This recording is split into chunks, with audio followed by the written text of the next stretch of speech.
Devocionales de la Iglesia Evangélica Salem presenta La Pausa, un momento para descansar en la palabra.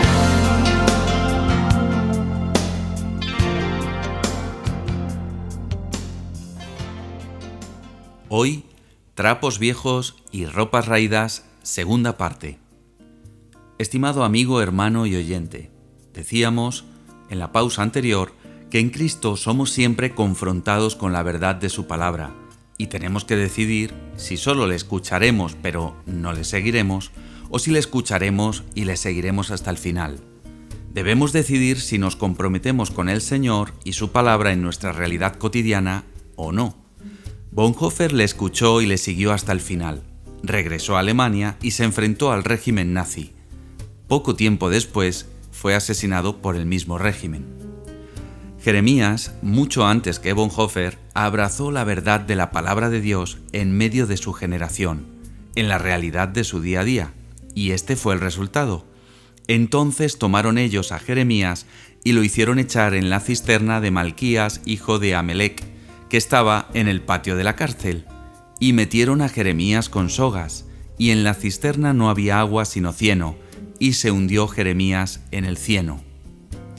Una cisterna.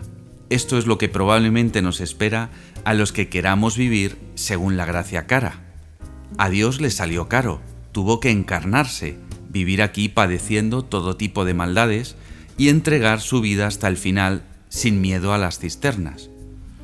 No tenemos que ir muy lejos para encontrarnos con ellas, pues la primera cisterna ante la que estamos es la nuestra propia.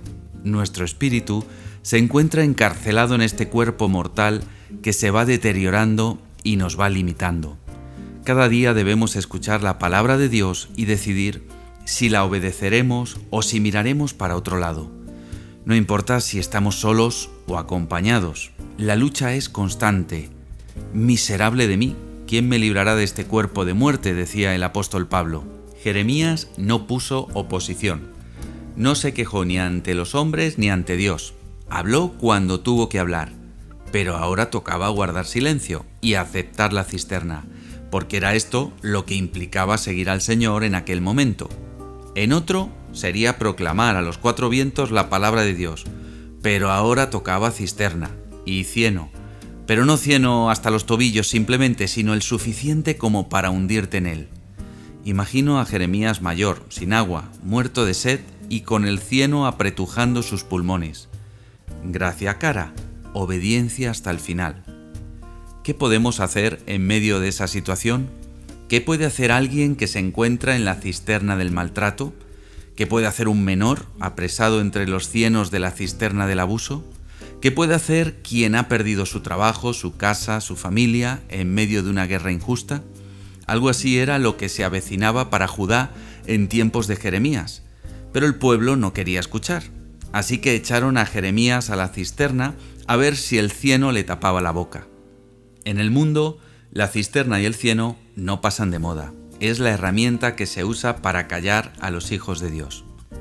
Sin embargo, es en estos momentos, precisamente, cuando estamos atados de pies y manos, casi sin poder respirar, con el cieno rozándonos los labios, cuando la gracia cara sigue su curso y Dios obra. Observa lo que dice el texto. Y oyendo Ebed-Melec, hombre etíope, eunuco de la casa real, que habían puesto a Jeremías en la cisterna, y estando sentado el rey a la puerta de Benjamín, Ebed-Melec salió de la casa del rey y habló al rey diciendo: Mi señor el rey, mal hicieron estos varones en todo lo que han hecho con el profeta Jeremías, al cual hicieron echar en la cisterna, porque allí morirá de hambre, pues no hay más pan en la ciudad. Entonces mandó el rey al mismo etíope Ebed-Melec, diciendo: Toma en tu poder 30 hombres de aquí y haz sacar al profeta Jeremías de la cisterna antes que muera. Y tomó Ebed-Melec en su poder a los hombres y entró a la casa del rey debajo de la tesorería y tomó de allí trapos viejos y ropas raídas y andrajosas y los echó a Jeremías con sogas en la cisterna. Y dijo el etíope Ebed-Melec a Jeremías: Pon ahora esos trapos viejos y ropas raídas y andrajosas bajo los sobacos, debajo de las sogas. Y lo hizo así Jeremías. De este modo sacaron a Jeremías con sogas y lo subieron de la cisterna y quedó Jeremías en el patio de la cárcel. Dios obra a su manera. Él no seguía por nuestras modas ni estereotipos. Escogió a Ebed-Melech para liberar a Jeremías. Ebed-Melech era extranjero, concretamente etíope, pero además siervo, de baja clase social y también eunuco. Él estaba especializado en preparar y enseñar las costumbres refinadas de la corte a las futuras mujeres del rey. No era precisamente un aguerrido soldado. Sin embargo, Dios llama a lo que no es como si fuera. Este siervo tuvo la osadía de presentarse ante el rey y advertirle que no era justo el trato dispensado a Jeremías. Así que, tras hablar con el monarca, obtuvo el visto bueno para sacar a Jeremías de la cisterna. Me pregunto si no habría cuerdas para este propósito. Imagino que no querrían llamar mucho la atención, así que tiraron de trapos y ropas viejas con las que hicieron una especie de soga larga a la que el profeta pudiera agarrarse. Estos trapos y ropas viejas tenían dueños, pero no los conocemos. Pertenecían a tantas y tantas personas anónimas que ofrecen lo que tienen para un buen fin, algo que la mayoría de la gente menospreciaría, pero que en aquel momento fue la herramienta que Dios utilizó para rescatar a su profeta. Necesitamos más de estos trapos y ropas viejas, personas anónimas que aparentemente sin valor, sin vestir a la última moda espiritual ni disfrutar de grandes lujos, estén dispuestos a dar lo que tienen en favor de los hijos de Dios. Necesitamos más siervos etíopes eunucos que, aunque socialmente desprestigiados, intercedan a favor del pueblo de Dios.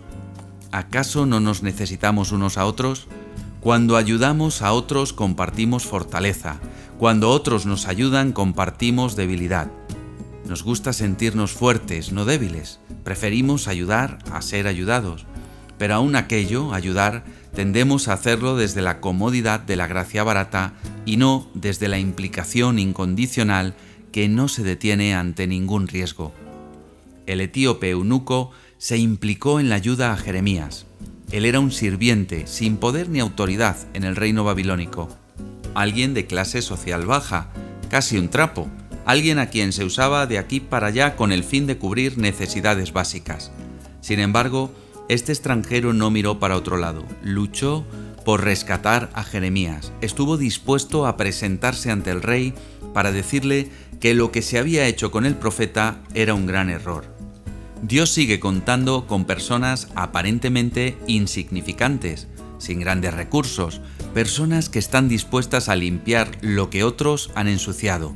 Estas personas son muy valientes porque obran en favor de otros, no solo sin esperar nada a cambio, sino con el riesgo de perder mucho ellas mismas, incluso la propia vida.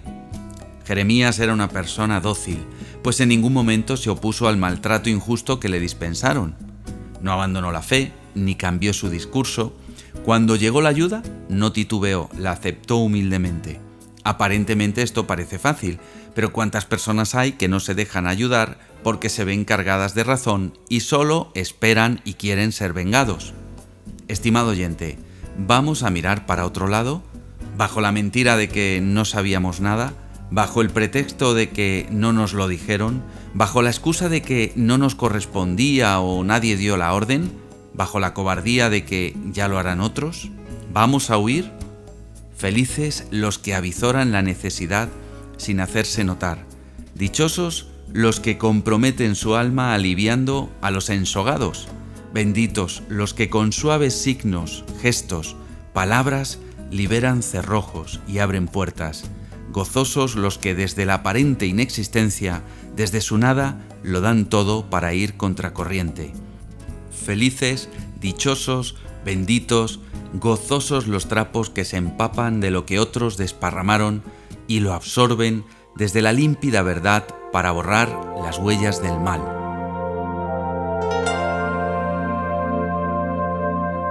Gracias por escuchar La Pausa. Devocionales de la Iglesia Evangélica Salem.